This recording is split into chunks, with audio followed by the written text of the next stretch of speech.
Welcome to The Explainer. Today, we are diving into the world of data integration, and we're looking at two absolute powerhouse tools.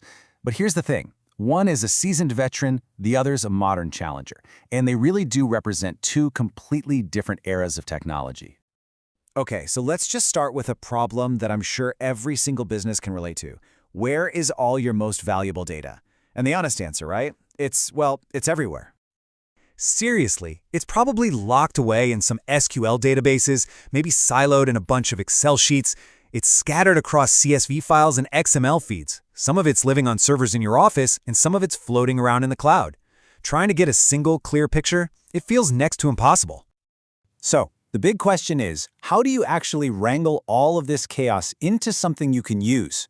Well, the solution is a process that's right at the heart of all data engineering. It's called ETL. ETL stands for Extract, Transform, and Load. You can think of it as the standard playbook for taking all that messy, disconnected data, cleaning it all up, and then moving it into one central place where you can actually do something with it, like run analytics. It's really just a three-step dance. First, you extract the data from all those different sources. Then, you transform it. And that's the magic step, where you clean it, reshape it, maybe convert currencies or fixed dates. And finally, you load it into its new home, which is usually something like a data warehouse. And that brings us to today's main event. We're looking at two incredibly powerful tools that do exactly this, but they come from completely different worlds. Microsoft's SQL Server Integration Services, we'll just call it SSIS, and Amazon's AWS Glue. Now, this isn't just a simple feature-for-feature comparison. No. This is really a story about the evolution of data infrastructure itself, the classic on-premise server approach versus the new school, serverless cloud. And honestly, the best way to get your head around the core difference is with this analogy. Think of SSIS as owning your own car. You have total control, right? You can tune the engine, pick the color, but you're also responsible for everything: the maintenance, the oil changes, the fuel. AWS Glue, on the other hand, is like using a rideshare service. You just pull out your phone, call for a ride when you need one, and you only pay for that trip. Someone else handles all the messy stuff: the car, the driver, the insurance, the whole shebang. And this is where that car owner versus rideshare idea really translates into practical, real-world differences. With SSIS, because it's server-based, you're buying a software license and you're managing the hardware yourself. You're responsible for making sure it runs well. With Glue, because it's serverless, you're just paying Amazon for the exact moments your job is running. You never even have to think about the servers underneath. AWS handles all the scaling for you. Okay, so what does it actually feel like to build something with these tools? Well, as you can probably guess, the experience for a developer couldn't be more different.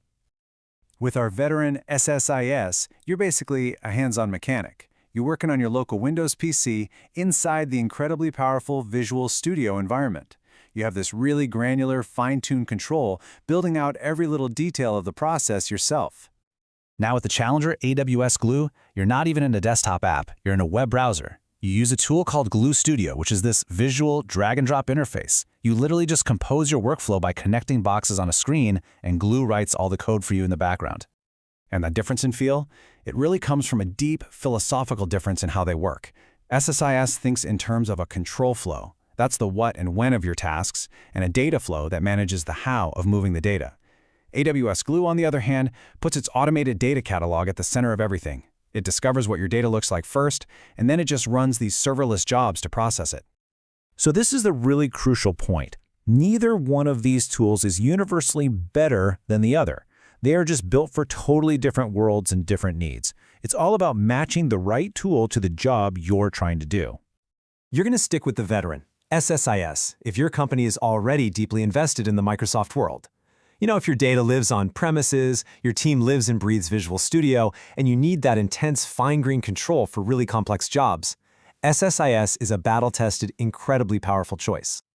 But you're going to go with the challenger, AWS Glue, if you're building a modern data setup in the cloud. If you want to completely forget about managing servers, if you love a pay-as-you-go model that just scales up and down, and you need to easily connect to tons of different data sources, then Glue's serverless approach is pretty much built for you. And that kind of brings us to our final thought here. You see, this isn't just a choice between two tools. It's a choice between two philosophies, really. The total control of the veteran versus the pure convenience of the challenger. So as more and more of our data moves into the cloud, the big question isn't just which tool to use today, but whether that rideshare model of computing will eventually make owning the car a thing of the past.